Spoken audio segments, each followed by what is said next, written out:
ওদের কি কোনো এক্সট্রা ক্লাস আছে নাকি?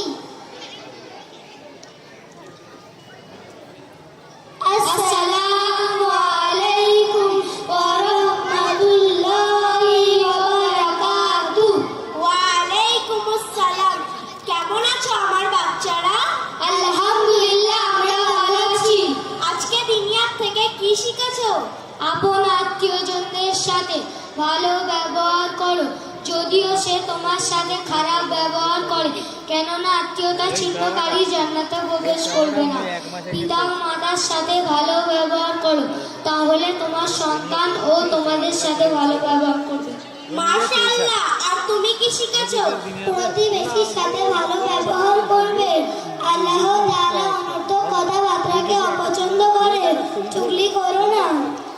কি ব্যাপার, আজকে নাকি তোমরা আসার সময় রাস্তায় খেলা করতে করতে এসছো?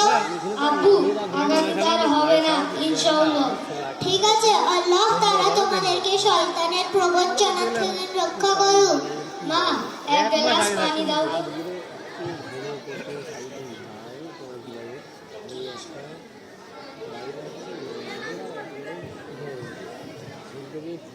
বাবু, তুমি কিন্তু পানি পান করার সুন্নাত ভুলে যাচ্ছ। মা, আমি ভুলে গেছিলাম, বসে ডান হাত দিয়ে পানি পান করতে হয়। আজকাল ছেলে মেয়েরা বাম হাত দিয়ে দাঁড়িয়ে পান করাকে অ্যাটিটিউড আর স্টাইল মনে করে। তুমি কিন্তু ওটা করো না।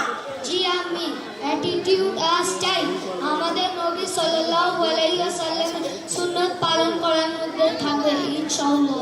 আচ্ছা জি, এবার তাহলে ফাতেমা যথেষ্ট বুঝতে শিখেছে, তাহলে ব্যবসার দিকে বেশি করে ধ্যান দাও। দেখো জি না, ছেলেমেয়ের লালন পালন, উত্তম আদর্শ, উত্তম আখলাক পিতা মাতার স্কিল্লি গাইড ছাড়া তা সম্ভব হয় না। যতক্ষণ না পিতা মাতা নিজের ইচ্ছেকে ত্যাগ না করবে, সন্তানের ভবিষ্যৎকে প্রাধান্য না দেবে, ততক্ষণ সন্তান নিজের উত্তম আখলাকের অধিকারী হতে পারবে না। আর তুমি যেটাই বলছো সেটা ঠিক, কিন্তু তুমি এটা ভুলে যাচ্ছ যে আল্লাহ তাআলা আমাদের রিজিকে যতটাই লিখেছে তার থেকে বেশি আসবে না, আর কমও আসবে না। জি বেশক, কিন্তু তুমি যদি বেশি করে ধ্যান দাও তাহলে বেশি লাভ হবে। এটা ঠিক যে আমি নামাজের টাইমে কারবারের দোকান বন্ধ করে দিই, কিন্তু এতে আমার কোনো যায় আসে না।